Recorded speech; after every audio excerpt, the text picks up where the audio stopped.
नमस्कार, हमारी खास पेशकश 24 के चौधरी में आपका स्वागत है और मैं हूं आपके साथ स्मित प्राणी। कहते हैं सियासत असीम संभावनाओं का खेल है और जब प्रचंड बहुमत किसी भी एक दल को न मिले तो ये संभावनाएं लोकतंत्र में कुछ ज्यादा ही बढ़ जाती है, क्योंकि किसी भी दल को स्पष्ट बहुमत न मिलने का मतलब है गठबंधन सरकार। यूं तो एनडीए अपने पहले और दूसरे कार्यकाल में भी गठबंधन सरकार ही चला रही थी, लेकिन तब बीजेपी को स्पष्ट बहुमत होने के चलते सरकार मजबूत थी। मगर अब की बार हालात और परिस्थितियां कुछ जुदा हैं। अब तक रुझान में एनडीए गठबंधन भले ही पूर्ण बहुमत की ओर है, मगर इंडिया गठबंधन जिस तरह से कांटे की लड़ाई लड़ रहा है उससे संभावनाएं अभी भी उसके लिए खत्म नहीं हुई है। इस बीच शरद पवार ने बयान दिया है कि वो केंद्र में संभावनाएं तलाशेंगे। उधर सियासी गलियारों में नीतीश कुमार और चंद्रबाबू नायडू के पुराने ट्रैक रिकॉर्ड को देखते हुए कयास लगाए जा रहे हैं कि वो कभी भी पलट सकते हैं। हालांकि जेडीयू नेता केसी त्यागी ने कहा है कि नीतीश कुमार एनडीए में ही रहेंगे। कुल मिलाकर एनडीए के लिए कठिन घड़ी है। हालांकि भारतीय जनता पार्टी हर हाल में कोशिश करेगी कि वो फिर से सरकार बनाए, पर क्या ऐसा हो पाएगा? आज चर्चा इसी मुद्दे पर करेंगे, जिसके लिए हमारे इस मुद्दे पर जुड़ रहे हैं हमारे साथ खास मेहमान राकेश शर्मा जी हैं, बीजेपी नेता, केदार सिरोही जी हैं, कांग्रेस प्रवक्ता, रविंद्र जैन जी हैं, वरिष्ठ पत्रकार, विनोद तिवारी जी हैं, वरिष्ठ पत्रकार, और कार्यक्रम में हमारे साथ अजय बोकिल भी जुड़ रहे हैं, राजनीतिक विश्लेषक। आप सभी का हमारे इस खास कार्यक्रम में बहुत बहुत स्वागत है। सबसे पहले राकेश जी, आपसे आप निश्चित तौर पे कहेंगे कि जनता का जो भी जनादेश है स्वीकार है, पर क्या आपको उम्मीद थी कि इस तरह स्वीकार, यानी मोदी मैजिक कहीं ना कहीं कमजोर पड़ गया है? एसपी त्रिपाठी साहब, सबसे पहले तो मैं मध्य प्रदेश की उस महान जनता को धन्यवाद और बधाई देना चाहता हूं, जिसने मध्य प्रदेश में से 29 लोकसभा की सीटें भारतीय जनता पार्टी को जिताई जी। दूसरी बात, देश की जनता का मैं धन्यवाद देना चाहता हूं कि फिर तीसरी बार उनने एनडीए की हिंदुस्तान में सरकार बनाई मोदी जी के नेतृत्व में जी। मुझे आश्चर्य इस बात पर होता है कि जो लोग आज विश्लेषण कर रहे हैं, बातें कर रहे हैं, क्या एनडीए या भारतीय जनता पार्टी अलग थी क्या? कि भारतीय जनता पार्टी अलग चुनाव लड़ रही थी, एनडीए भारतीय जनता पार्टी अलग तो है। सर, मुझे मेरी बात तो पूरी हो जानी। और एनडीए अलग लड़ रहा था और इंडी गठबंधन अलग लड़ रहा था। और मुझे तो आश्चर्य इस बात पे होता है कि जिस भारतीय जनता पार्टी की 241 से 42 सीटें बता रहे हैं, पूरे इंडी गठबंधन की आप सीटें उठा के देख लीजिए, 234 है। पूरा गठबंधन मिला के भारतीय जनता पार्टी को क्रॉस नहीं कर पा रहा। तो हमारी तो गठबंधन में 294 सीटें आ रही है, 272 का पूर्ण बहुमत होता, हमारी स्पष्ट रूप से सरकार बन रही। एक और बात मैं कहना चाहता हूं, मुझे तो लग रहा था कि टीवी चैनल पे आके कोई एक आध मर्द होगा कांग्रेस पार्टी में जो खड़ा होकर कहेगा कि तीसरी बार राहुल गांधी, सोनिया गांधी और प्रियंका वाड्रा तुम्हारे नेतृत्व में तीसरी बार कांग्रेस की सरकार नहीं बनी और कांग्रेस की 100 सीटें नहीं आई, इसलिए अब तुम तीनों बधाई लो। पर वहां तो गर्व महसूस किया जा रहा है, 100 सीट नहीं आई, तीसरी बार हार गए। उसके बाद ऐसे नाच रहे हैं कि जैसे कोई 20-25 साल से किसी के यहाँ कुछ खुशी नहीं होती तो वो पड़ोस के यहाँ भी अगर बैंड बजता है तो वो डांस करने लगते। ऐसी खुशी हो रही है कांग्रेस पार्टी में। और मध्य प्रदेश में तो मुझे आश्चर्य हो रहा है कि कौन किसको निपटा रहा है कांग्रेस। हर कोई खुशी मना रहा है मध्य प्रदेश में, 29 में से 29 सीटें हार गए, उसके बाद खुशी मनाई जा रही है मध्य प्रदेश कांग्रेस में। तो भाई साहब, ऐसी खुशी बार बार इनको मौका दें आप बनाने का कि 29 में से 29 हार जाए और उसके बाद भी नृत्य करें। उधर उनके बारे में भी थोड़ा सा बता दीजिए, चंद्रबाबू नायडू के बारे में, नीतीश कुमार के बारे में। अच्छा विषय छेड़ा भाई साहब। नीतीश कुमार आपको कितनी बार छोड़ के जा चुके हैं? सर, बड़ा अच्छा विषय छेड़ा। मैं तो देश की जनता को एक और 2 चीजों के लिए धन्यवाद दूंगा कि उड़ीसा में भारतीय जनता पार्टी की एक प्रदेश में सरकार बन गई जी, और वहां पे चंद्रबाबू नायडू जी की सरकार बनी, तो एनडीए की 2 सरकारें और बढ़ गई हैं। और ये जो सोच रहे हैं ना भाई साहब, ओले गिरने वाले हैं, पहाड़ गिरने वाला है, पेड़ गिरने वाला है, तो ये सोचते रहे मोदी जी के नेतृत्व में सरकार बनेगी और पूरे 5 साल काम करेगी। मोदी जी के नेतृत्व के एनडीए के नेतृत्व में प्रधानमंत्री तो मोदी बनेंगे ना सर जी, इसलिए तो मैं कह रहा हूं कि मोदी जी के नेतृत्व में सरकार बनेगी। चलिए, अभी खैर मोदी जी आने वाले हैं, वो क्या कहते हैं, किसके नेतृत्व बनवाते हैं, खुद बनाते हैं और किसी और को बनवाते हैं, वो तो बात की बात है। केदार जी, आपको मेरी आवाज आ रही? बिल्कुल सर, जोरदार आ रही है। बड़ा, हमारे राकेश शर्मा जी का जोरदार वक्तव्य आपने सुन लिया होगा। सर, उनकी आवाज में जो दर्द था जी, दर्द नहीं था, कुछ ज्यादा उद्वेलित थे। नहीं, बहुत बड़ा दर्द था उनकी, जो मैं देख तो नहीं पाया उनका चेहरा क्योंकि मेरी स्क्रीन पे आ नहीं रहा जी, पर मैंने जो उनकी आवाज में जो दर्द सुना, बड़ा सुदर्शन चेहरा है उनका। हाँ, पर बहुत दर्द था आज जी उनकी आवाज में, जो दर्द था उससे मैं मतलब मैं समझ गया हूं कि बहुत पीड़ा है जी। बहुत बहुत। जनता ने इस तरीके से इस मैजिक को जो बनाया हुआ था उसको इस तरीके से तोड़ा, उसका जो दर्द है वो उनकी आवाज में झलका है आज। जी कोई बात नहीं सर, हिम्मत रखिए, झूठ का क्या है, कभी और मौका मिलेगा। देखिए सर, आज ये जो रिजल्ट आया है जी। पहले भारतीय जनता पार्टी मोदी के नाम से चुनाव लड़ी, फिर बीच में कभी कहा कि वो भाजपा भारतीय जनता पार्टी के नाम से लड़ रही है। एनडीए की तो आज बात आने लगी है सर। मैंने तो आज सुना कि एनडीए कहीं लिखा दिखा आया है और भारतीय जनता पार्टी के लोगों ने आज एनडीए करके कहीं बोला है। ये तो मोदी जी सिंगल नेम पे, इससे ये हुआ। आज मैं ये बता दूं कि ये हमारे लिए भी माइनस पॉइंट है। मध्य प्रदेश में हम बुरी तरीके से हारे, बुरी तरीके का शब्द बोल रहा हूं। देखिए केदार जी, आपका परफॉर्मेंस जरूर सही रहा, आप सरकार के नजदीक नहीं है। उन्होंने जो बताया है कि जितनी बीजेपी की अकेले सीट है, आंकड़े भी वही है, उतना पूरा इंडिया गठबंधन को मिला के भी नहीं है सर। वो इंडिया गठबंधन में भी ये 16-17 सीट और आने वाली है। ये जो 40 है अभी 35 होने वाली है। अभी 300 पे 2 लोग हैं, एक 900 पे है भारतीय जनता पार्टी का, वो 9 बजे तक निकल जाएंगे जी। तो वो 35 पे आने वाली है। सर मैं वही कह रहा हूं, अगर हम मध्य प्रदेश, छत्तीसगढ़, दिल्ली और बिहार, अगर यहाँ हमारा थोड़ा सा अच्छा काम हो जाता जी, तो मोदी जी का तो झोला पैक कर दिया था सर। जी। और अभी भी पैक है। मुझे ऐसी खबरें आएंगे, वो मैं ट्विटर भी चलाता रहता हूँ सर, गांव का आदमी हूँ, अभी डाउनलोड किया है, आज ही किया है। वो उस पर लिख रहा है कि वो गडकरी जी का नाम आगे चल रहा है। लोग लिख रहे हैं, मैं तो अभी पढ़ा हूं सर। कोई फिर लिख रहा है शिवराज जी भी है, इतने में नीतीश बाबू का भी नाम आ रहा है, क्योंकि मोदी जी से कोई खुश नहीं है।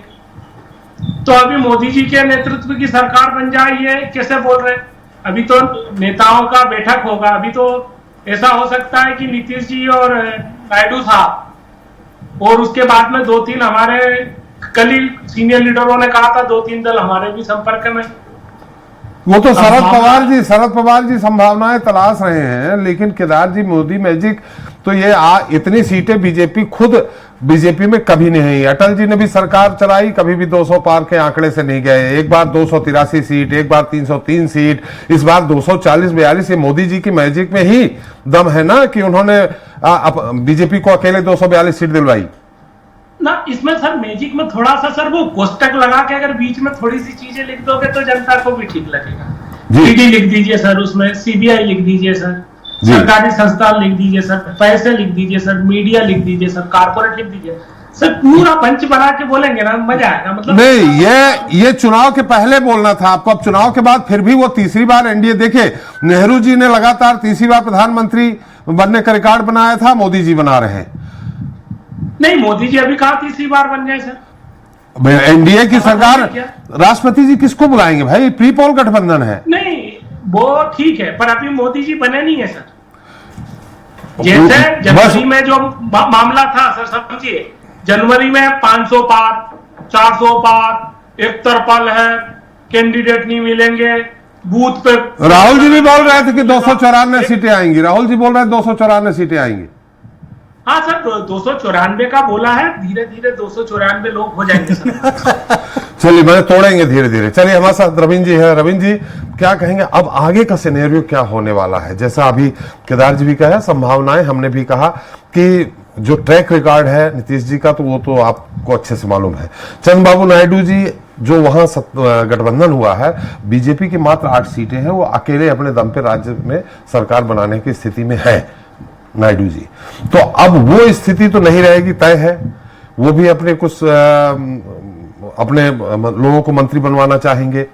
और जिस तरह से मोदी जी और अमित शाह जी जो डिसीजन लेते थे, निर्णय लेते थे, स्वयं ही दोनों लोग मिलकर के, क्या वो निर्णय अब ले पाएंगे?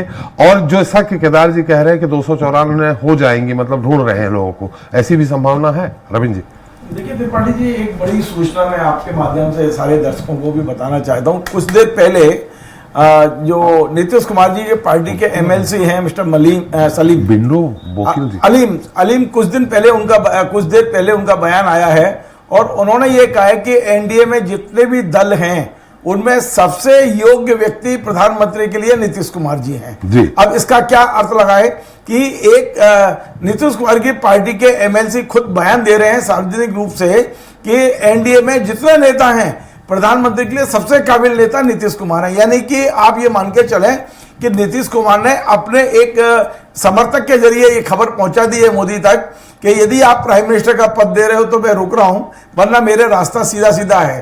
तो निश्चित तौर पे ये जो उठापटक है आज पूरी रात चलने वाली है, और कल जब ये बैठक होगी, चाहे वो एनडीए की हो या इंडिया गठबंधन की हो, उस बैठक में बहुत सारे पत्ते खुलने बाकी हैं। लेकिन ये तय है कि इस समय मतलब सरकार एक तरह से दोहराए पे आके खड़ी हो गई है।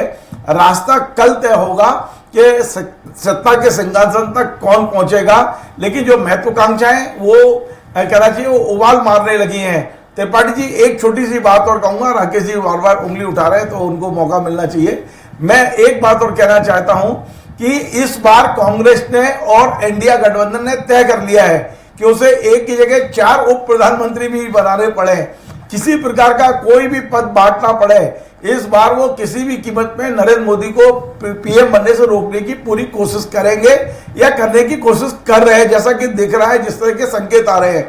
तो अभी हमें कल जब इन दोनों की बैठकें होती हैं तब तक की प्रतीक्षा करनी होगी। बिल्कुल।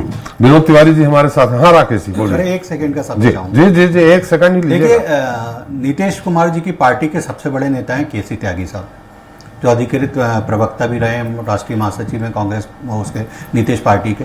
अब कांग्रेस के नेता हों या अन्य लोग जिस तरह की बात कर रहे हैं, केसी त्यागी जिम्मेदार व्यक्ति और उनने बयान दिया कि एनडीए के साथ नीतीश कुमार जी रहेंगे। मैं एक और बात कहना चाहता हूं कि भैया 54 साल में कांग्रेस के नेता राहुल के लिए एक लड़की नहीं ढूंढ पाए कि उसकी उनकी शादी हो जाए। व्यक्तिगत सरकार के लिए व्यक्तिगत मत जाइए। व्यक्तिगत नहीं है, विषय ये देश के लिए बहुत बड़ा विषय। सर आप कह रहे हैं व्यक्तित्व तो रहो, अभी सोनिया जी कह रही थी कि कोई भी लड़की ले आओ, मैं तैयार हूं शादी के लिए। तो मैं तो यही निवेदन कर रहा हूं, बहुत बड़ा विषय सर।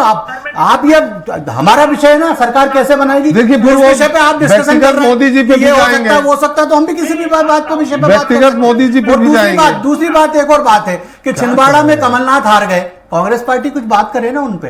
राजगढ़ में दिग्विजय सिंह जी हार गए, उस पर बात करे कांग्रेस पार्टी। झाबुआ में माननीय कांतिलाल भूरिया हार गए, उस पर बात करें। पूरा सुपड़ा साफ हो गया है सर, क्या बात कर रहे हैं? मुझे तो आप मध्य प्रदेश में तो हो गया, मैं मान रहा हूं। क्यों मध्य प्रदेश का अलग है देश से? ये यहाँ की जो सीटें ये कोई मायने नहीं रखती, यहाँ का चुनाव मायने नहीं रखता क्या? ये बता दीजिए मुझे। जी बिल्कुल मायने रखते, लेकिन आप जो कहने वाले थे ये व्यक्ति क्या कहें केदार जी? मैं तो ये कहूंगा, ये राहुल जी का पूछ रहे तो मैं पूछ लेता हूँ, मोदी जी का भाभी जी को क्यों नहीं लेके आ पाए? अरे 73 साल हो गए। अरे ये तो बताओ कमलनाथ जी के बारे में क्या कहना चाहते हो? रोना तो है पूरे 5 साल तक आपको जनता ने रोने के लिए छोड़ा है। तीसरी बार से सरकार नहीं बना पाए हो, 100 का आंकड़ा पार नहीं कर पाए हो, बड़ी बड़ी बातें कर रहे हो चैनल पे बैठ के। वो पार्टी जो 100 सीटें नहीं ला पा रही है देश में, वो बड़ी बातें कर रही है। मुझे तो इस बात पे दुख होता है। चलिए एक एक करके राकेश जी एक एक करके वो दूर बैठे। राकेश जी 29 में से 29 हार गए हो यहाँ मध्य प्रदेश। राकेश जी कर रहे हो चैनल पे बैठकर। उनकी बात आने दीजिए, उनकी बात आने दीजिए जी। मैं ये कह रहा हूँ, देखो ये व्यक्तिगत पूछेंगे तो मैं ये बोलूंगा कि बुढ़ापे में हमारी भाभी जी रोटी बना रही है, उनको ले आना चाहिए सरकारी। सोनिया जी जवान होती जा रही है रोज ब रोज, है ना, बीमार है, रोज इलाज कराने अमेरिका जाती, उनकी चिंता कर लो। बहू की जरूरत बुढ़ापे में रहती है। बात कर रहा हूँ मैं। हर माँ ये सोचती है कि सेवा के लिए बहू आ जाए, और बेटा भी साथ छोड़ के चला जाता है, अलग रहता है। अलग चले चुनाव पे आ जाए, व्यक्तिगत मत जाए। राकेश जी केदार जी, राकेश जी केदार जी व्यक्तिगत मत जाए। अजय जी, अजय मुकुल जी, मैं बोल देता हूँ, मैं पूरा कर लूं। ये अगर व्यक्तिगत पे 1 इंच जाएंगे ना तो हम 5 इंच जाएंगे। अरे तुम तो पूरे जाओ, कमलनाथ कैसे चुनाव हारे वो बताओ, जनता ये सुनना चाहती है तुमसे। चलिए कमलनाथ चुनाव हार गए, क्यों नकार दिया मध्य प्रदेश की जनता ने आपको पूरी तरह से? ऐसे तो स्मृति ईरानी आपकी बड़ी नेता हार गई चुनाव, बहुत सारे हार गए चुनाव, हार जीत अलग है। अजय वकील जी, क्या भविष्य देख रहे हैं एनडीए की और इंडिया की? देखिए, दोनों गठबंधनों की तरफ से सरकार बनाने के प्रयास चल रहे हैं, जैसे रविंद्र जी ने भी कहा, और वो भी प्रयास कर रहे हैं, क्योंकि वो पीछे हैं, लेकिन बहुत ज्यादा पीछे भी नहीं है कि वो असंभव की स्थिति हो। लेकिन जो कानूनी प्रक्रिया है उसके हिसाब से तो ये है कि राष्ट्रपति पहले सबसे बड़े दल को बुलाएंगे, तो निश्चित रूप से वो पहले बीजेपी को निमंत्रण जाएगा कि भाई आप सरकार बना सकते हैं, और उनका पहले से प्रीपोल अलायंस है, तो चूंकि अलायंस का दावा होगा तो पहले तो वही स्वीकार होगा। उसके बाद तोड़फोड़ अगर वो कर सकते हैं इंडिया गठबंधन वाले तो बात की बात है, लेकिन आगे की स्थिति है फिलहाल तो ये है कि ये उनके सामने बीजेपी के सामने पहली चुनौती तो ये है कि अपना गठबंधन एकजुट रहे, और इसके प्रयास शुरू हो गए हैं, सौदेबाजियां दोनों तरफ से होंगी। इतना तय है कि जो भी सरकार बनेगी वो एनडीए की सरकार होगी, वो प्योरली बीजेपी की सरकार नहीं होगी। दूसरा ये है कि बीजेपी या मोदी और उनकी पूरी सरकार वो उस तरह से काम अब नहीं कर पाएंगे जैसे 10 साल तक वो काम करते रहे। अब उनको अपने सहयोगी दलों को साथ में रखना पड़ेगा। ऐसे बहुत सारे मुद्दे हैं जिस पर विवाद हो सकता है आगे चल करके। अब आप मान के चलिए कि समान नागरिक संहिता अब नहीं आने वाली है, ये अब लगभग तय मान के चलिए। मतलब जो कठोर निर्णय लेते थे वो अब नहीं ले पाएंगे। तो ऐसे बहुत सारी बातें हैं, तो वो बीजेपी को अगर अपनी सरकार टिकानी है, मोदी जी को अपनी सरकार टिकानी है, तो उनको सारे समझौते करने पड़ेंगे, वरना सरकार गिर जाएगी। जी विनोद जी, गिर जाएगी सरकार क्या? देखिए, सरकार गिरने की अभी कोई ऐसी संभावना दिखती नहीं है, लेकिन फिलहाल 6 महीने तो कुछ नहीं हो रहा, लेकिन राजनीति में कुछ भी असंभव नहीं है। जी, हम जो आज की स्थिति बन रही है उस स्थिति में मोदी जी और अमित शाह दोनों कमजोर हुए हैं, इस बात से कोई इनकार नहीं कर सकता। भाजपा अपनी तरफ से ये कह सकती है कि नहीं साहब हम तो एनडीए के साथ आए हैं और बहुमत में हैं, लेकिन जो 370 की बात इंडिविजुअल थी भारतीय जनता पार्टी की, आप 272 भी नहीं आ पाए। तो ये कहीं ना कहीं बीजेपी के अंदरूनी जो नेतृत्व है उसमें भी बात आएगी कि अब किसके नेतृत्व में बीजेपी आगे बढ़े। क्या मोदी जी के नेतृत्व में बढ़े या कोई और विकल्प हो सकता है? क्या अमित शाह हो सकते हैं, या जैसे आज सोशल मीडिया पे गडकरी का नाम आ गया, शिवराज सिंह का नाम आ गया। मध्य प्रदेश में चूंकि शिवराज सिंह का प्रभाव है, पूरी 29 सीटें, सबसे पहले शिवराज सिंह ने कहा था विधानसभा चुनाव के बाद कि अब हम मध्य लोकसभा में पूरी की पूरी 29 सीटें लेके आएंगे। हालांकि नेतृत्व बीडी शर्मा का और डॉक्टर मोहन यादव का रहा, तो वो क्रेडिट उनको भी जाएगी, लेकिन शिवराज सिंह ने इनिशिएटिव लिया था। तो शिवराज सिंह इस समय सबसे प्रभावी व्यक्ति हैं मध्य प्रदेश के हिसाब से देखें हम तो शिवराज सिंह चौहान, नितिन गडकरी, फिर राजनाथ सिंह, फिर एक दो और भी कोई आ सकता है। हर एक चाहेगा कि हम, क्योंकि अब ये बहती गंगा है, ये तो खैर स्पष्ट हो जाएगा। अभी मोदी जी आने वाले हैं बीजेपी कार्यालय में। देखिए मोदी जैसे जी ही आएंगे हम आप लोग दिखाएंगे। अब ये बीजेपी का अंदरूनी मामला है कि उसमें वो अपने पार्टी के नेता कौन चुनते हैं। दूसरी बात, एनडीए के जो दल हैं, घटक दल, देखिए विनोद जी, मोदी जी पहुंच गए हैं बीजेपी कार्यालय। जल्दी ही आगे ये सस्पेंस खत्म हो जाएगा कि मोदी जी रहेंगे या नहीं रहेंगे, ये उनके ऊपर ही है, निर्णय उनके ऊपर है। मोदी जी चाहेंगे तो रहेंगे, नहीं चाहेंगे तभी नहीं रहेंगे। खैर विनोद जी बोलिए। देखिए अब ये मोदी जी पे निर्भर नहीं है, क्योंकि अब ये उनके जो संसदीय दल की बैठक होगी, उस संसदीय दल में, क्योंकि बीजेपी की परंपरा है कि संसदीय दल की बैठक होगी और संसदीय दल की बैठक में डिसाइड होगा कि उनका नेतृत्व कौन करेगा। जी, मोदी जी भी कर सकते हैं, अमित शाह भी कर सकते हैं, और जिसको बीजेपी चाहे वो उनका अंदरूनी मामला है, मैं इस पर कोई टिप्पणी नहीं करूंगा। लेकिन उसमें इस बात को देखना पड़ेगा कि जो एनडीए के घटक दल हैं वो किसके नेतृत्व में काम करना चाहेंगे। क्योंकि जैसे एक सुखबुखार, जैसे रविंद्र जी ने शुरुआत में बोल दिया कि जेडीयू के एक एमएलसी ने जो है नीतीश कुमार का नाम आगे बढ़ा दिया। टीडीपी भी हो सकता है कि कहे साहब मैं भी प्रधानमंत्री बन सकता हूं जी।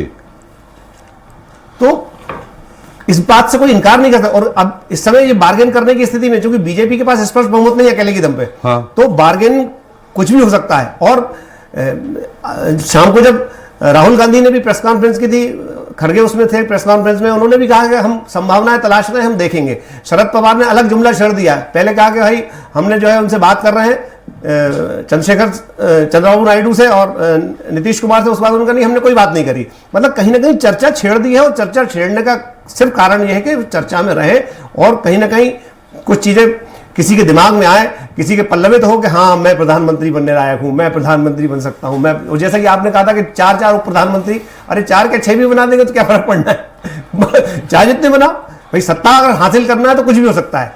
वो एक पिक्चर थी आज का एमएलए जिसमें राजेश खन्ना तो मुख्यमंत्री रहते हैं, बाकी जो ही आए उप मुख्यमंत्री। तो एक ने कहा कि मैंने उप मुख्यमंत्री तो इतने सारे हैं, तो बोले तुम मुख्य उप मुख्यमंत्री। तो वो उस तरह की बहुत सारे। राकेश जी, एक बड़ा हम चाहेंगे कि आप इसमें बिंदुवार ही उत्तर दें। मध्य प्रदेश में 29 जीत गई, कमलनाथ हार गए, उस तरफ मत जाइएगा। देखिए, अगर बीजेपी का जनसंघ के जमाने से, जनसंघ का जन्म 3 मुद्दों को लेके हुआ था। एक समान नागरिक संहिता, धारा 370 और आगे चलकर राम मंदिर मुद्दा आया। बीजेपी का जन्म भी 80 में उसी तरह हुआ। 2 मुद्दे आपने 2019 के बाद, मैंने इस चुनाव के पहले 2 मुद्दे आपने पूरे किए, राम मंदिर निर्माण और धारा 370। यानी जनता ने इन मुद्दों को भी ध्यान नहीं दिया, ये मुद्दे गौण हो गए जनता के लिए। और राम मंदिर मुद्दा, खासकर फैजाबाद अयोध्या में आप हार गए, क्या कहेंगे? देखिए मैंने धार्मिक आधार पे आप जनता को नहीं बांट सकते, धर्म के आधार पे। एसपी त्रिपाठी साहब जी, आज अपन पूरे चुनाव का विश्लेषण अगर आप करें तो मध्य प्रदेश में भारतीय जनता पार्टी 29 में से 29 सीटें जीती, जी, उत्तराखंड में 5 में से 5 जीती, हिमाचल में 4 में से 4। हमने कहा था आपसे कि बिंदुवार में रहना चाहेंगे। आप बात ये सुनाएंगे मेरी बात तो सुनिए आप, एक सेकंड मेरी बात सुनिए, एक सेकंड। ये हम सवाल ही नहीं कर रहे हैं, हम मुद्दों की बात कर रहे हैं जिन मुद्दों पे आपने पार्टी बनाई। मेरी बात तो हो जाने दीजिए जी। तो क्या मध्य प्रदेश में राम मंदिर मुद्दा नहीं था क्या? धारा 370 मध्य प्रदेश में नहीं था क्या? दिल्ली में ये मुद्दा नहीं था क्या? उत्तराखंड में नहीं था? हिमाचल में नहीं था? कहां नहीं था भैया? मैंने दिया तले अंधेरा। कर्नाटक में भी था कि नहीं था? कर्नाटक में भी था कि नहीं? अरे ये मुद्दा तो सब ज्यादा उत्तर प्रदेश में होना चाहिए। समग्र रूप से भारतीय जनता पार्टी अब इस पर विचार करेगी कि वहां पे हमारी कुछ सीटें कम हुई तो क्यों हुई। आज आप इस बारे में एकदम थोड़ी कह सकते हैं कि राम मंदिर को नहीं स्वीकार। नहीं, अन्य प्रदेशों में जहां सुपड़ा साफ कर दिया अन्य दलों का, हमने पूरी की पूरी सीटें हमने जीती, तो वहां क्या ये मुद्दे महत्व नहीं रहा? अरे राकेश जी, आप मुद्दे पे बात ही नहीं करते। हम बात कर रहे हैं कि आपने इन 2 मुद्दों पे 2014 में आप महंगाई मुद्दा, अच्छे दिन के मुद्दे पे 283 सीट जीतते हैं, राष्ट्रवाद के मुद्दे पे 303 सीट जीतते हैं। तो इस बार तो आपका ये महत्वपूर्ण मुद्दा जिसने जन्म दिया, आपकी वो पृष्ठभूमि है, उसको जनता ने क्यों नहीं माना? 240 में टिक गया। तो जवाब दे रहा हूं, आप सुनने को तैयार नहीं है कि अगर हम 5 प्रदेश में पूर्ण सब सीटें जीत रहे हैं तो वहां भी तो ये मुद्दे महत्वपूर्ण हैं। वहां भी तो इस मुद्दे पे को लेकर चुनाव लड़ा। और दूसरी बात में कुल संख्या आप गिनेंगे ना आप, कुल संख्या 240 में टिक गया। 240, 241 और अभी 20 सीट ऐसी हैं जिसमें मात्र 3,000 वोटों से पीछे, अभी तो उसकी गिनती चल रही है। उसका तो इंतजार केदार जी कर रहे हैं। करोड़ वोट गिनने जाने हैं, तो आप उसकी चिंता मत कीजिए। मैं एक और बात कहना चाहता हूं। अभी सबसे बड़ी बात, मेरे 2-2, 3-3 विद्वान साथियों ने कहा कि साहब कांग्रेस के भी अभी वो खुले हुए हैं और वो भी प्रयास कर रहे हैं। आप ये देखिए कि 294 सीट भारतीय जनता पार्टी की और 232 सीटें इंडी गठबंधन की। 62 सीट तो हम अभी आ गए ना, अभी। और 272 का जो आंकड़ा है उसमें हम 24 सीट आगे चल रहे हैं। 272 चाहिए, उसमें 24 सीट हम आगे हैं कि नहीं? तो ये प्रश्न कहां से आ रहा है कि भारतीय जनता पार्टी और एनडीए की सरकार नहीं बन रही है? सरकार तो हमारी निश्चित रूप से बन रही है। मेरा इतना कहना है कि कई प्रदेशों में क्या विषय हुए हैं उसके बारे में आप हमारे मुद्दे पे आए नहीं। मैंने पहले भी आपसे अनुरोध किया था कि उस मुद्दे पे आए कि बड़े मुद्दे हैं, इन मुद्दों को जनता ने उतना आधार नहीं बनाया ना। मध्य प्रदेश में 29 में से 29 जीते हैं, फिर आ गए आप। मैंने पहले ही कहा था कि ये मत गिनाइएगा। वहां जनता नहीं रहती सर, वहां चुनाव नहीं हुए थे क्या?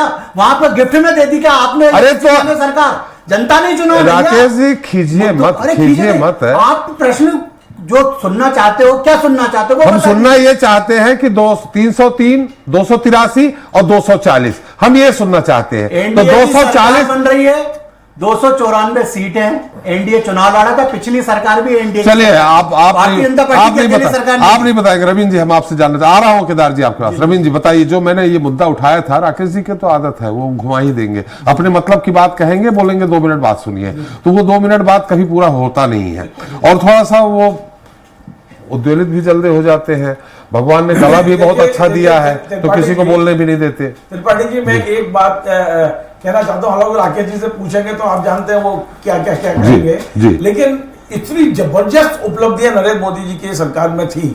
सड़कों का जाल बिछाया था आपने, 370 हटाई, राम मंदिर का निर्माण हुआ और बहुत सारे डेवलपमेंट के काम। 3 मुद्दों पे तो जनसंघ और बीजेपी का जन्म हुआ। चुनाव में नरेंद्र मोदी जी ने अपनी उपलब्धियों का कहीं कोई उल्लेख नहीं किया। उन्होंने उल्लेख किया आपकी बैग खोल के ले जाएंगे, आपकी साइकिल छीन लेंगे, आपका मंगलसूत्र छीन लेंगे, आप कितना भी मुजरा कर लो। तो ये जो शब्द थे, मुझे ये लगता है कि कहीं ना कहीं ये जनता को पसंद नहीं आए। और खासकर उत्तर प्रदेश में जिस तरह भारतीय जनता पार्टी ने चुनाव लड़ा, कार्यकर्ताओं को घर बिठा दिया, प्राइवेट कंपनियों को आपने आगे कर दिया, जो हायर की थी कंपनी आपने। वहां जो मोदी और अमित शाह, योगी और अमित शाह के बीच खींचतान है, मोदी और अमित, उसका परिणाम हमने देखा इस इलेक्शन में।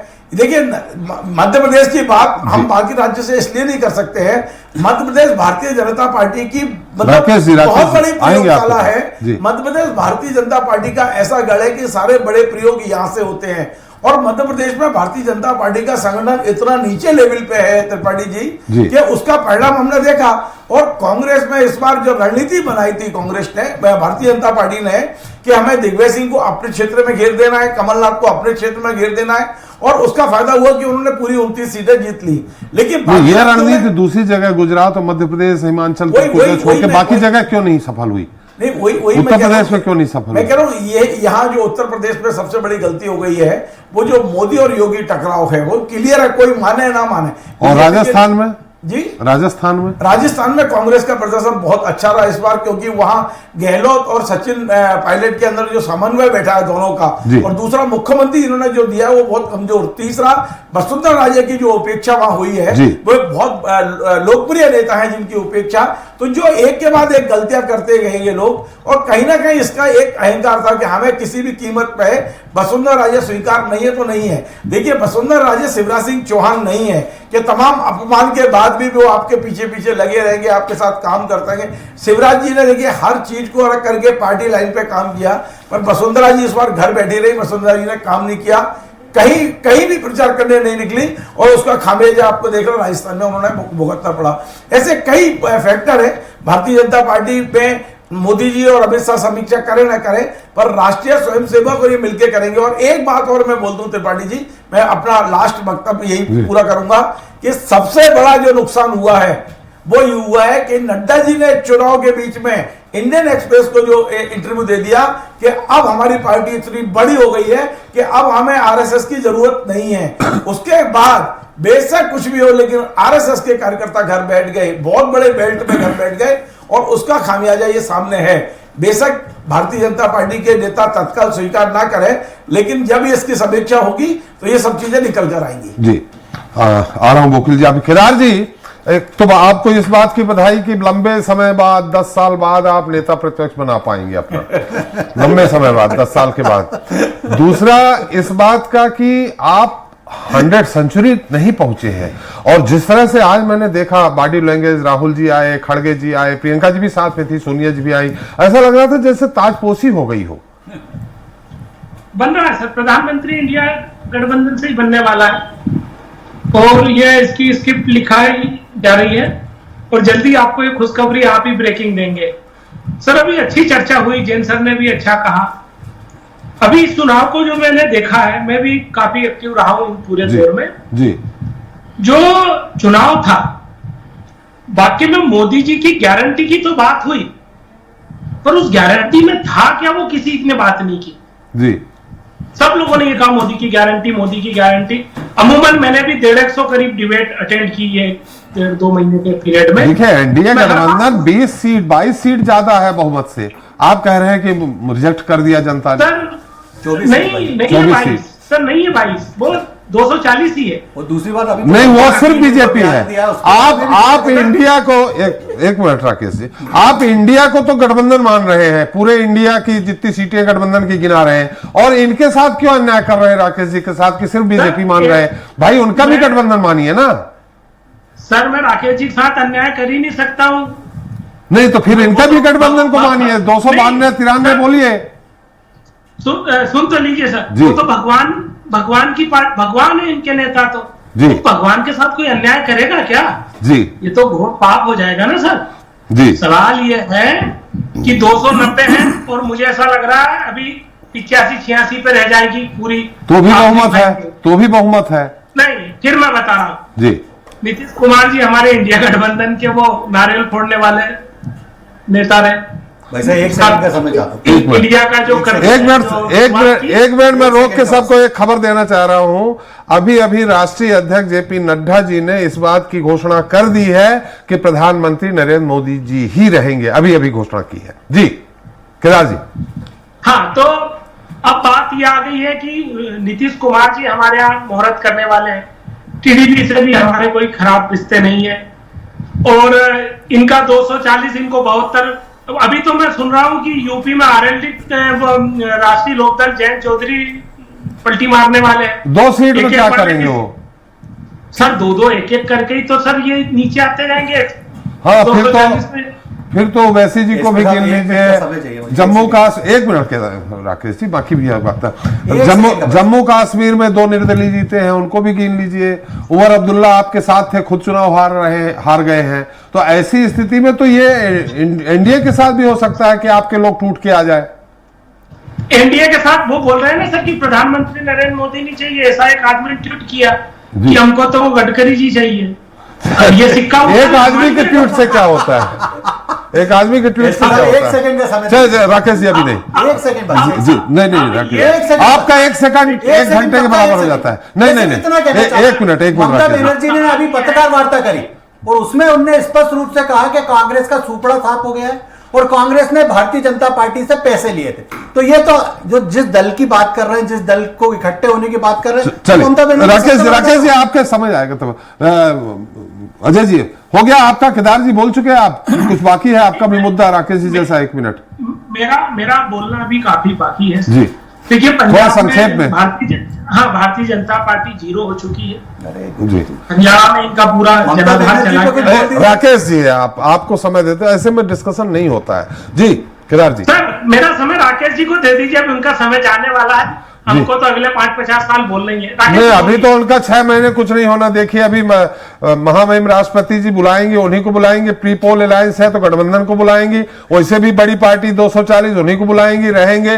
फिर जब कभी होगा कि लोकसभा में बहुमत साबित करो तो 6 महीने आप भूल जाइए। समय अभी राकेश जी का 6 महीने कहीं नहीं जा रहा। मध्य प्रदेश में मोहन सरकार 5 साल के लिए, इसलिए आपको विपक्ष में बैठ के बोलने का 5 साल पूरा मौका रहेगा, चिंता मत कीजिए। सर लिस्ट देनी पड़ेगी, लिस्ट देनी है। उस लिस्ट में नाम ही नहीं जा रहे तो कहां से ये बन जाएंगे? जी चलिए अभी नाम ही नहीं जा रहे हैं। अजय जी कहीं से, जैसा आपने इसके पहले कहा कि सवाल नागरिक, हमने 2 मुद्दों पे बताया कि 2-3 मुद्दों पे जो सरकार बनी, 2 मुद्दे इस बार ही पूरे किए हैं 2019 के बाद। और उसको माने मेन जो मूल होता है उस पे ही जनता ने ध्यान नहीं दिया। राकेश जी ने तो घुमा दिया तले अंधेरा। हमने पूछा भी उनसे, फैजाबाद में हार जाना ये किस ओर इशारा करता है? देखिए ये बात बिल्कुल सही है कि जो जिस कोर मुद्दे पर बीजेपी उम्मीद कर रही थी कि उसको बड़े पैमाने पर समर्थन मिलेगा, वैसा तो कोई हुआ नहीं है। मध्य प्रदेश या 2-4 राज्य जो पिछली बार भी जहाँ पे क्लीन स्वीप था, उत्तराखंड हिमाचल जैसे छोटे छोटे राज्य जहाँ सीटें बहुत कम हैं, वहाँ वो परफॉर्मेंस दोहरा है बीजेपी ने, इसमें कोई शक नहीं है। और उड़ीसा में अपना एक्सटेंशन किया है। लेकिन जहाँ जो असली लड़ाई रण क्षेत्र जो है जी, वो तो उत्तर प्रदेश जैसे राज्य हैं या महाराष्ट्र बिहार जैसे राज्य हैं। बिहार में हालांकि परफॉर्मेंस ठीक रहा है क्योंकि दूसरे दलों ने काफी संभाल लिया, लेकिन महाराष्ट्र और यूपी के अंदर जो झटका लगा है बीजेपी को वो सबसे बड़ा है। तो सवाल है कि वहां की जनता ने ही उसको एक्सेप्ट नहीं किया। मूल मुद्दा इसमें यह है कि जिस मुद्दे के आधार पर आप हिंदुओं को इकट्ठा कर रहे थे, हिंदू वोटों को, उसमें जातिवादी राजनीति ने सेंध लगा दी फिर से बुरी तरह से जी। और वो जो एक छतरी के नीचे हिंदू एक बहुत इकट्ठा हुआ था वो उसी जाति का समय के कारण फिर बिखर गया है। मतलब एम फैक्टर जो था, एम समझ गए होंगे निश्चित रूप से। लेकिन उस अकेले फैक्टर ने काम लगाया कि डी भी जो है, जैसा इन्होंने कहा था, मुस्लिम, यादव और दलित, डी भी जुड़ा उसमें। हाँ, जो अखिलेश यादव ने कहा कि पीडीए उनका पीडीए वाला जो है तो लेकिन इसमें एक बहुत बड़ी बात जो है कि पिछली बार 2019 के अंदर बड़े पैमाने पर दलितों ने बीजेपी का समर्थन किया था। इस बार जो सबसे बड़ा झटका अगर लगा है इस पूरे कैंपेन के अंदर वो ये था, भले ही वो अफवाह हो, लेकिन वो जिस ढंग से चली और जिसको चलाया गया और जिसका बीजेपी आखिर तक खंडन ठीक से नहीं कर पाई, वो ये था कि अगर 400 पार सीटें चाहिए तो संविधान बदलने वाले हैं और आरक्षण खत्म करने वाले हैं जी। और इसकी शुरुआत बीजेपी के लोगों ने की। मतलब मजे की बात यह है कि इन्होंने तो बाद में उसको उठाया।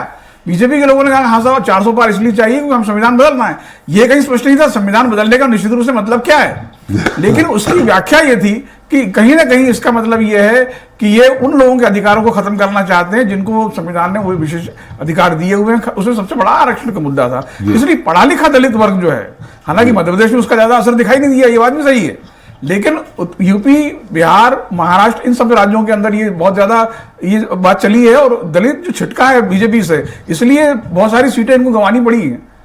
नहीं, तो ये संविधान बदलने वाली जो बात है तो पुलिस एक्ट है, बहुत सारे एक्ट हैं, उनको बदलने की बात कर रहे थे और चला गया आरक्षण के मुद्दे पे। हाँ, निश्चित रूप से भाई एक शंका तो पैदा कर दी ना आपने, और इस बात को बहुत जोरशोर तरीके से बीजेपी ने उठाया।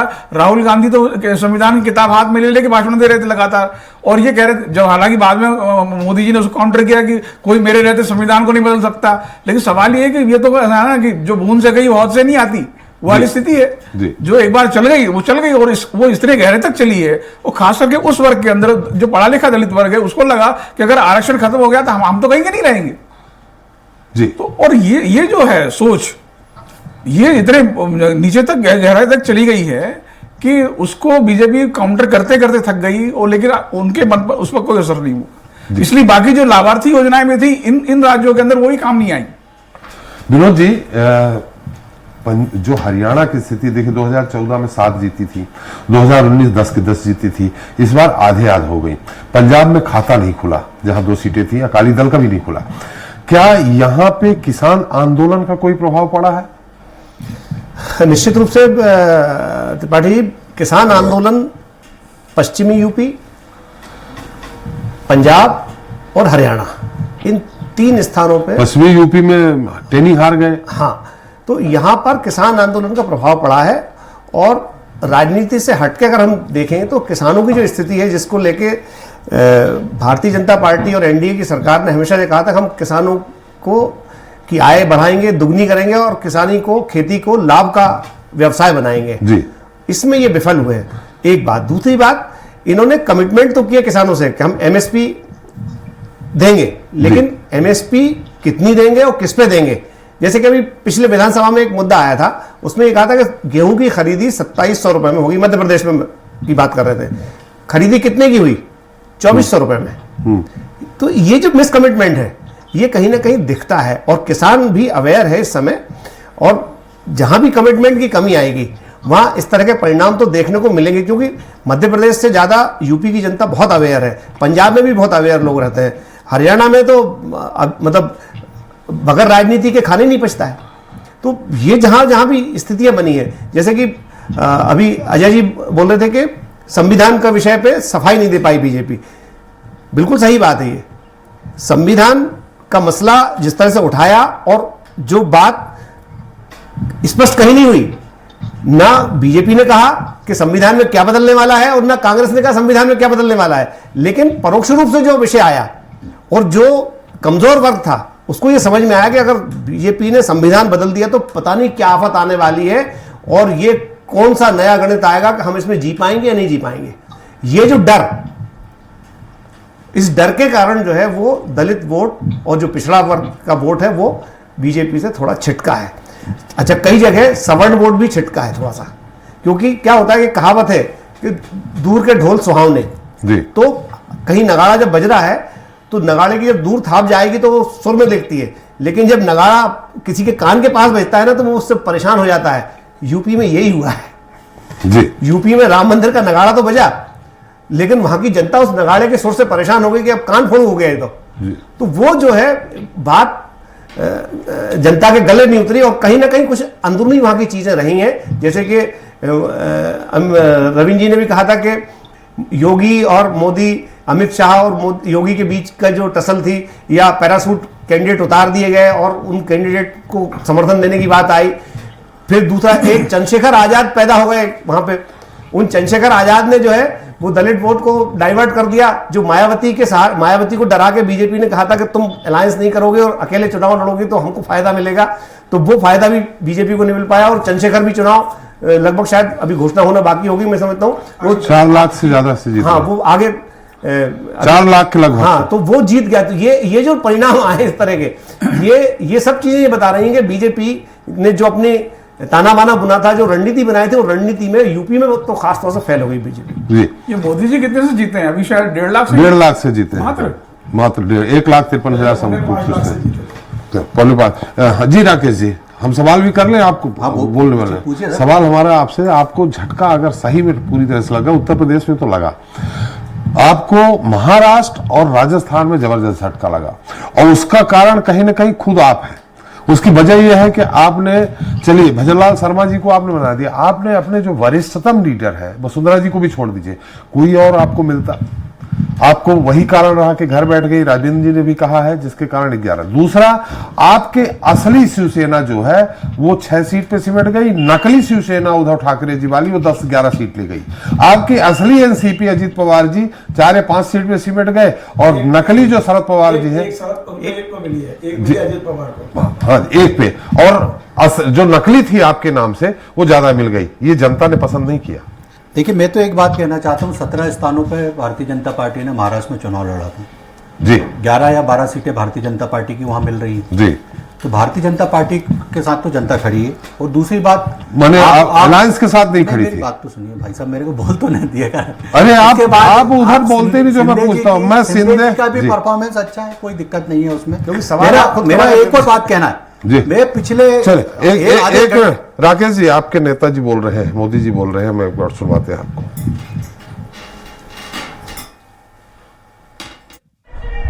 आपका ये प्यार, इस आशीर्वाद के लिए मैं सभी देशवासियों का ऋणी हूं। आज बड़ा मंगल है और इस पावन दिन एनडीए की लगातार तीसरी बार सरकार बननी तय है।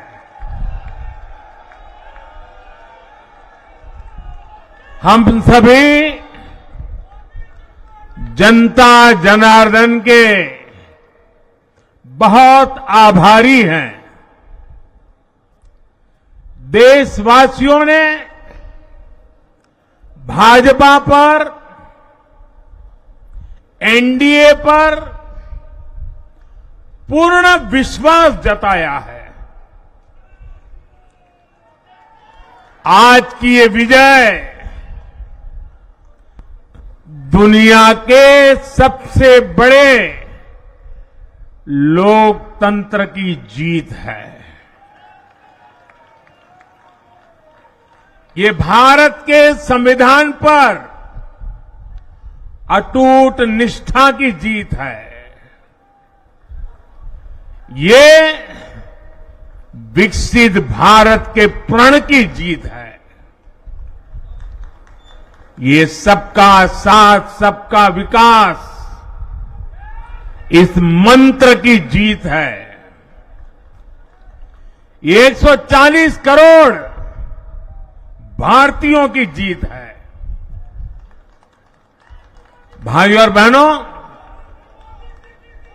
मैं आज देश के चुनाव आयोग का भी अभिनंदन करूंगा। चुनाव आयोग ने दुनिया का सबसे बड़ा चुनाव इतनी कुशलता के साथ संपन्न कराया। करीब 100 करोड़ मतदाता, 11 लाख पोलिंग स्टेशन, 1.5 करोड़ मतदान कर्मी, 55 लाख वोटिंग मशीनें, हर कर्मचारी ने इतनी प्रचंड गर्मी में अपने दायित्व को बखूबी निभाया। हमारे सुरक्षा कर्मियों ने अपने कर्तव्य भाव का शानदार परिचय दिया। भारत के चुनाव प्रोसेस, चुनाव के इस पूरे सिस्टम और चुनाव प्रक्रिया की क्रेडिबिलिटी पर हर भारतीय को गर्व है। इस स्केल पर चुनाव का, इस एफिशिएंसी के साथ चुनाव का दुनिया में कहीं कोई उदाहरण नहीं है। और मैं देशवासियों को कहूंगा, मैं इंडियंस को कहूंगा, मैं ओपिनियन मेकर्स को कहूंगा कि भारत की लोकतंत्र में ये चुनावी प्रक्रिया की ताकत है, एफिशिएंसी है। ये अपने आप में बहुत बड़ा गौरव का विषय है। भारत की पहचान को चार चांद लगाने वाली बात है। ऐसे जो भी लोग हैं जो दुनिया में अपनी बात पहुंचा सकते हैं, उन सब की भारत के लोकतंत्र के सामने को विश्व के सामने बड़े के साथ हमें प्रस्तुत करना चाहिए। इस बार भी भारत में जितने लोगों ने मतदान किया वो अनेक बड़े लोकतांत्रिक कुल आबादी से भी ज्यादा है।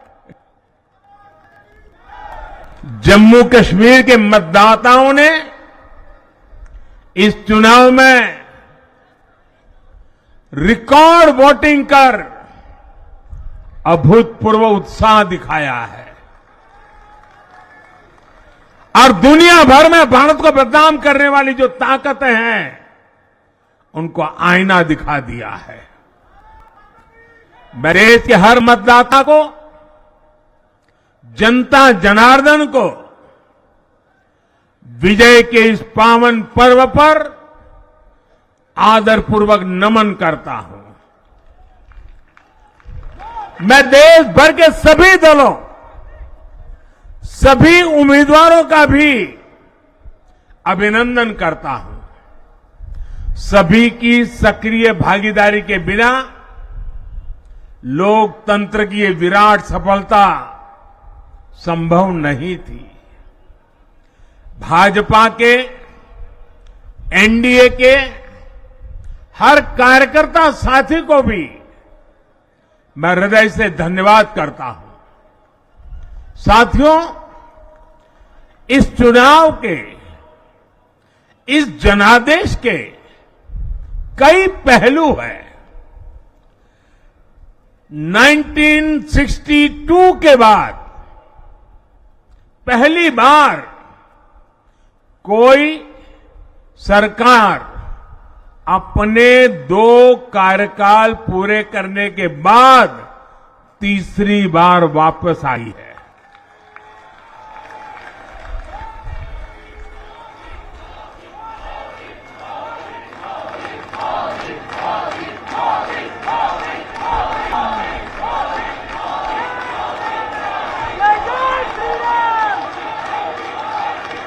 राज्यों में जहां भी विधानसभा के चुनाव हुए वहां पर एनडीए को भव्य विजय मिली है। चाहे वो अरुणाचल प्रदेश हो, आंध्र प्रदेश हो, उड़ीसा हो या फिर सिक्किम। और इन राज्यों में कांग्रेस का सुपड़ा साफ हो गया है।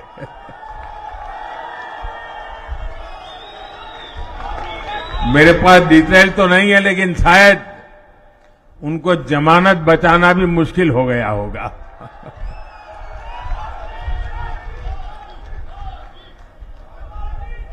भाजपा उड़ीसा में सरकार बनाने जा रही है और लोकसभा चुनाव में भी उड़ीसा ने बेहतरीन प्रदर्शन किया है। ये पहली बार होगा जब महाप्रभु जगन्नाथ की धरती पर बीजेपी का मुख्यमंत्री होगा।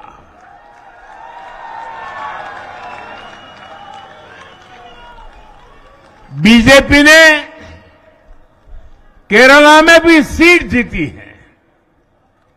हमारे केरल के कार्यकर्ताओं ने बहुत बलिदान दिए हैं। कई पीढ़ियों से वो संघर्ष भी करते रहे, जन सामान्य की सेवा भी करते रहे और पीढ़ियों से, मैं सालों से नहीं कह रहा हूं, पीढ़ियों से जिस क्षण का इंतजार किया वो आज सफलता को चूमने लगी है।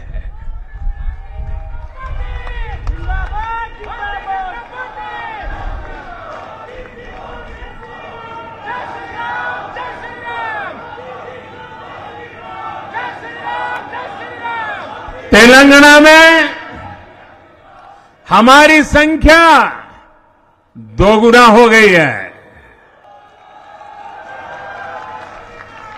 मध्य प्रदेश, गुजरात, छत्तीसगढ़, दिल्ली, उत्तराखंड, हिमाचल, ऐसे कई राज्यों में हमारी पार्टी ने लगभग क्लीन स्वीप किया है। मैं इन सभी राज्यों और अरुणाचल प्रदेश, ओडिशा, आंध्र प्रदेश और सिक्किम विधानसभा के मतदाताओं का भी विशेष आभार व्यक्त करता हूं। मैं इन राज्यों की जनता को विश्वास दिलाता हूं कि केंद्र सरकार आपके विकास के लिए कोई कोर कसर बाकी नहीं छोड़ेगी। आंध्र प्रदेश में चंद्रबाबू नायडू जी के नेतृत्व में एनडीए ने शानदार प्रदर्शन किया है। बिहार में नीतीश बाबू के नेतृत्व में भी एनडीए ने शानदार प्रदर्शन किया है। साथियों, 10 वर्ष पहले देश ने बदलाव के लिए जनादेश दिया था। तब देश ने हमें, क्योंकि वो समय था देश निराशा की गर्त में डूब चुका था। 2013-14 का कालखंड देखिए, देश निराशा की गर्त में डूब चुका था। फ्रेजाइल 5 शब्दों से मैं नवाजा जाता था। हर दिन अखबारों की हेडलाइन घोटालों से भरी रहती थी। देश की युवा पीढ़ी अपने भविष्य के संबंध में आशंकित हो गई थी। ऐसे समय देश ने हमें निराशा के गहरे सागर से आशा के मोती निकालने का जिम्मा सौंपा था। हम सभी ने पूरी ईमानदारी से प्रयास किया, काम किया। 2019 में इसी प्रयास पर विश्वास व्यक्त करते हुए देश ने दोबारा प्रचंड जनादेश दिया। इसके बाद एनडीए का दूसरा कार्यकाल विकास और विरासत की गारंटी बन गया। 2024 में इसी गारंटी के साथ हम जन जन का आशीर्वाद लेने देश के कोने कोने में गए। आज तीसरी बार जो आशीर्वाद एनडीए को मिला है, मैं इसके सामने, जनता जनार्दन के सामने विनय भाव से नतमस्तक हूं।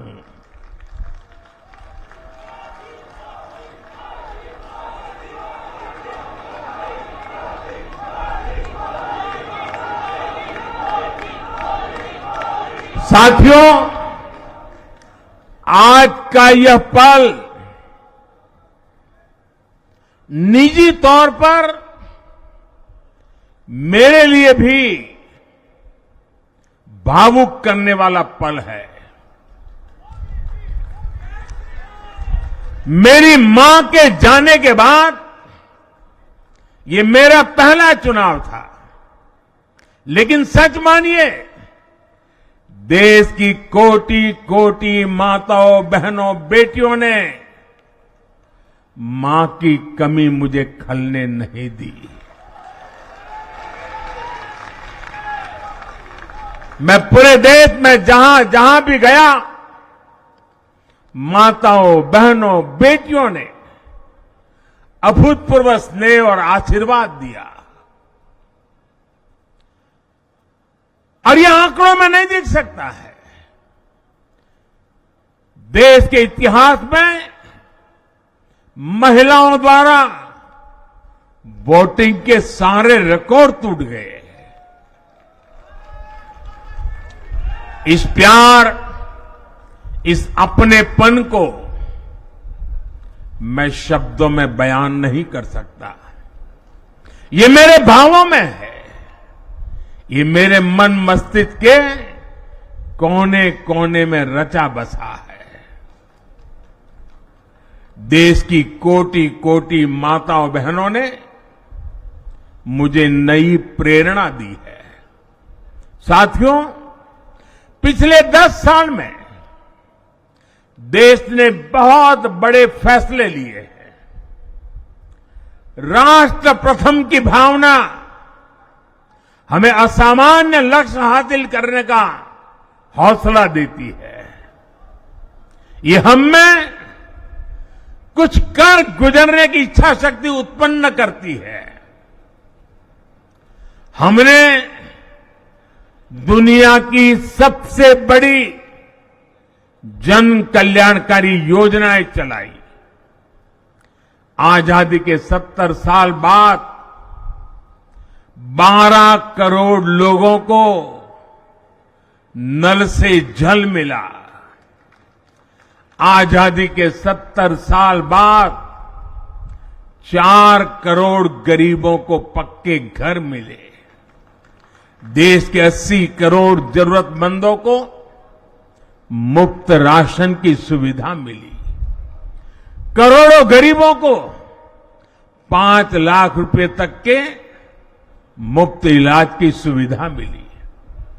राष्ट्र प्रथम की इसी भावना की वजह से जम्मू कश्मीर से 370 हटी। जीएसटी और आईपीसी जैसे रिफॉर्म हुए, बैंकिंग रिफॉर्म हुए। हमने राष्ट्रहित को हमेशा सबसे आगे रखा।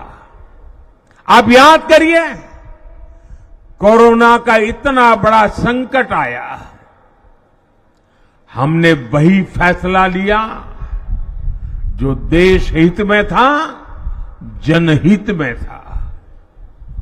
हमने हर दबाव से अलग हटकर कदम उठाया और इसी का नतीजा है आज भारत दुनिया की सबसे तेजी से विकसित होती बड़ी इकोनॉमी है।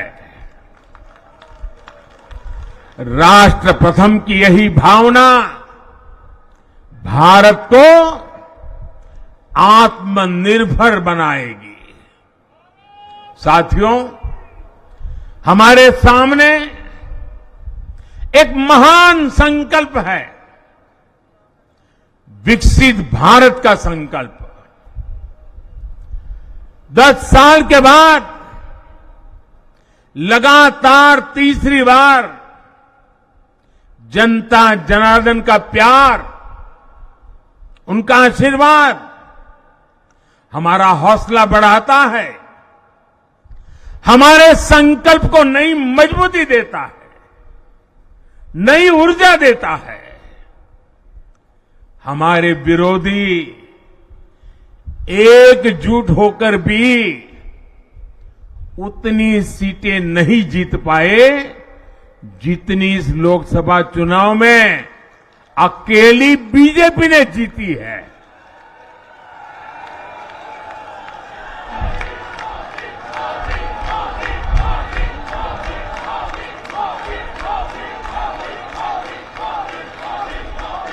मैं देश के कोने कोने में उपस्थित बीजेपी के कार्यकर्ताओं को कहूंगा, देशवासियों को कहूंगा, आपकी मेहनत, इतनी गर्मी में आपका बहाया पसीना, ये मोदी को निरंतर काम करने की प्रेरणा देता है।